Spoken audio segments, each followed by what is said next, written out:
Assalamualaikum warahmatullahi wabarakatuh. Welcome to my channel Gudang Cuan Gen Z. Apa kabar teman-teman semua? Semoga teman-teman dalam keadaan sehat walafiat dan selalu dilancarkan usahanya, juga selalu dilancarkan usahanya. Nah, kali ini saya akan bahas nih sesuatu yang penting dan juga ini terkait dengan pinjaman online, dan juga ada beberapa keputusan dari OJK mengenai pinjaman online legal, dan juga ada pinjol yang sudah dihapus. Nah, barangkali ada teman-teman yang pernah galbay di salah satu pinjaman online yang dihapus oleh OJK, mungkin bisa agak lega ya, karena mungkin di sini mereka teridentifikasi ada beberapa hal yang membuat izin tayangnya ataupun izin beredarnya itu dicabut ya. Jadi di sini ada beberapa hal penting terbaru dari OJK, di mana ada salah satunya yaitu adalah penurunan bunga pinjaman. Nah, jadi bagi teman-teman yang udah terlanjur mengajukan pinjaman online legal, di sini harus selalu update tentang bunga-bunga ataupun beberapa hal mengenai pinjaman online. Salah satunya yang mungkin yang membuat kita berat dalam membayarnya yaitu adalah salah satunya adalah bunga, di mana untuk pinjaman online ilegal tentunya bunga yang diterapkan itu hampir 50%, bahkan ada yang 100%, berbeda dengan yang ilegal karena mereka sudah diatur di dalam peraturan di OJK. Maka semua pinjaman online ilegal ataupun yang resmi harus mengikuti peraturan terbaru dari OJK. Nah, di tahun 2025 ini OJK resmi ya menurunkan bunga pinjamannya. Jadi di sini OJK menyesuaikan batas maksimum untuk bunga pinjaman online, yaitu bermanfaat untuk ekonomi mulai dari 1 Januari 2025. Nah, di mana untuk bunga fintech untuk sektor konsumtif dengan tenornya kurang dari 6 bulan itu nanti akan dikenakan bunga sebesar 0,3% per hari. Yang mana yang awalnya yang pernah saya baca untuk bunga pinjaman online itu berkisar antara 0,5% per hari ya. Itu baik itu untuk pinjaman online di bawah 6 bulan ataupun di atas 6 bulan atau bahkan di atas 1 tahun.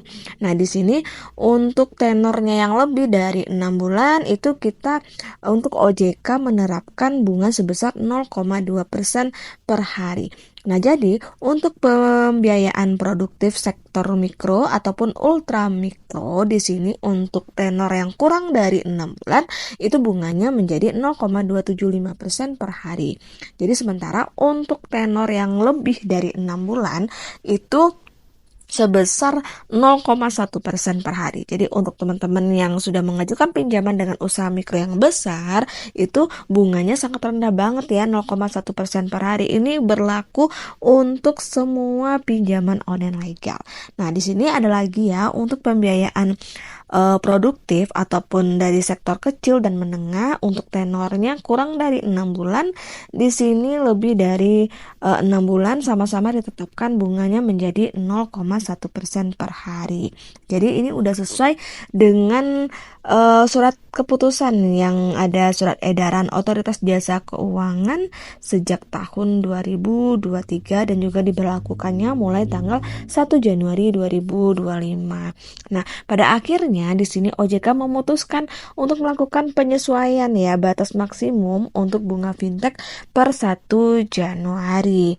Nah, juga selain itu OJK juga menyesuaikan bunga ini maksudnya untuk meningkatkan akses keuangan bagi masyarakat yang tidak terlayani oleh industri non-fintech lending.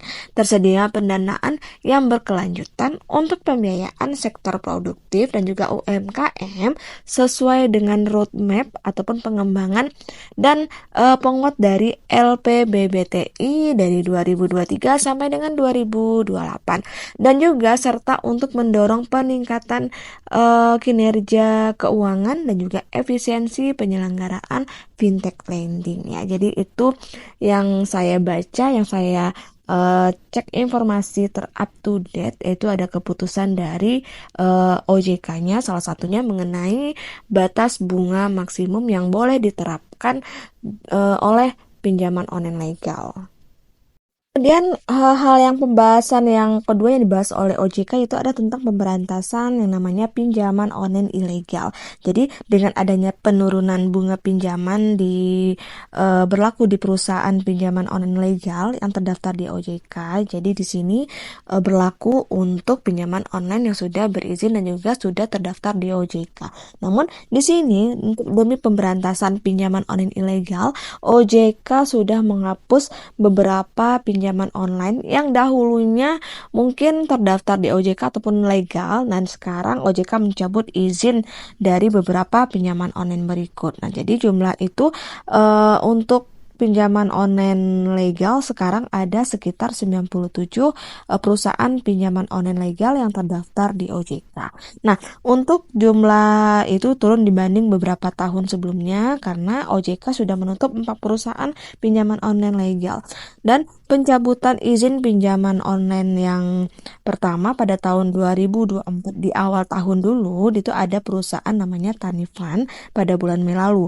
Nah, kemudian selanjutnya OJK ada juga mencabut izin pinjol Dana Pala dan juga Jembatan Emas pada bulan Juli 2024. Dan kemudian terakhir di tahun 2024 di akhir tahun pada tanggal 21 Oktober OJK juga mencabut izin perusahaan Investri Dadika Jaya atau biasa disebut dengan Investri yang beralamat di lantai 21 Jalan Jenderal Sudirman di Jakarta Selatan. Jadi di situ ada 4 pinjaman online legal yang dicabut oleh OJK. Nah, jadi agar teman-teman tidak terjebak dengan yang namanya pinjaman online ilegal, nah berikut ada beberapa daftar nama perusahaan pinjaman online ataupun fintech P2P lending yang legal dan juga memiliki izin OJK per awal 2025. Jadi silakan teman-teman simak baik-baik, oke? Nah, berikut daftar nama pinjaman online yang masih terdaftar dan juga terdata di OJK dan juga sudah diawasi oleh OJK. Jadi jangan sampai teman-teman salah pilih pinjaman online. Yang mana mungkin ya teman-teman mendapatkan informasi di data-data sebelumnya bahwa pinjaman online yang teman-teman lakukan itu masih legal. Padahal di tahun 2025 ini udah dicabut izin OJK-nya. Jadi harus hati-hati dan juga selalu up to date mengenai informasi tentang pinjaman online yang sudah berizin dan juga terdaftar di OJK. Jadi silakan teman-teman simak baik-baik. Ini daftar pinjaman online-nya. Barangkali teman-teman lagi mencari pinjaman. Jadi saran saya tetap selalu cari pinjaman online yang legal, aman dan juga terpercaya. Nah guys, akhir kata wassalamualaikum warahmatullahi wabarakatuh.